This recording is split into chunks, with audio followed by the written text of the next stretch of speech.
Bangladesh premier লিগের এবারের আসরে নোয়াখালী এক্সপ্রেসের হয়ে খেলবেন মোহাম্মদ নবী। নিলাম শেষ হওয়ার দুদিন পর তাকে দলে ভিড়িয়েছে ফ্র্যাঞ্চাইজিটি। সংবাদ মাধ্যমে এমনটা নিশ্চিত করেছে নোয়াখালীর একটি সূত্র। বিপিএল এর বেশ পুরনো ক্রিকেটার নবী শেষবার ফরচুন বরিশালের হয়ে শিরোপাও জিতেছেন আফগানিস্তানের এই অলরাউন্ডার। বিপিএল এর আগে 5টি দলের হয়ে খেলেন তিনি। বিপিএল এর আসন্ন আসরে নতুন দল হিসেবে আত্মপ্রকাশ করেছে নোয়াখালী এক্সপ্রেস। নিলামের আগে ফ্র্যাঞ্চাইজিটির মালিকানা পেয়েছে দেশ ট্রাভেলস। মালিকানা পেয়েই দল সাজায় দলটি। নিলামের আগে শ্রীলঙ্কার উইকেটরক্ষক ব্যাটার কুশল মেন্ডিস এবং জনসন চার্লসকে দলে নেয় নোয়াখালী। পিএসএল, আইপিএল, এলপিএল এবং SA20-তে নিয়মিত খেললেও এবারই প্রথমবার বিপিএল আসবেন Lankan top order batter Mendis. এদিকে টি-20 বিশ্বকাপের আগে জানুয়ারিতে শ্রীলঙ্কার বিপক্ষে 3 ম্যাচের টি-20 সিরিজ খেলতে যাবে পাকিস্তান। 3 ডিসেম্বর এই সিরিজটি নিশ্চিত করেছে পাকিস্তান ক্রিকেট বোর্ড। তারা এই সফরের সূচিও প্রকাশ করেছে। সবকিছু ঠিক থাকলে সিরিজটি শুরু হবে 7 জানুয়ারি। সিরিজের বাকি 2 ম্যাচ যথাক্রমে 9 ও 11 জানুয়ারি। আসন্ন এই সিরিজের সবগুলো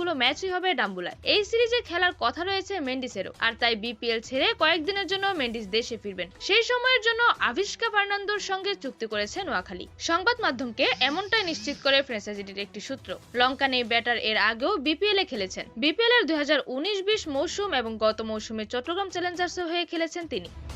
এদিকে নোয়াখালীর প্রধান কোচের দায়িত্বে থাকবেন খালেদ মাহমুদ সুজন। সুজনের তত্ত্বাবধানে নিলামে বেশ ভালো দল সাজিয়েছে নোয়াখালী। জাকের আলী অনিক এবং মাহিদুল ইসলাম অঙ্কনকে নিলামে ভিত্তিমূল্য 35 লাখ টাকায় দলে ভেড়ায় ফ্র্যাঞ্চাইজিটি। এছাড়া নিলামের আগে সৌম্য সরকার এবং হাসান মাহমুদকে দলে ভেড়ায় দলটি। এরকমই যে কোনো খেলার আপডেট সবার আগে পেতে অবশ্যই চ্যানেলটি সাবস্ক্রাইব করে রাখুন। ধন্যবাদ। প্লেবাজ নিউজ।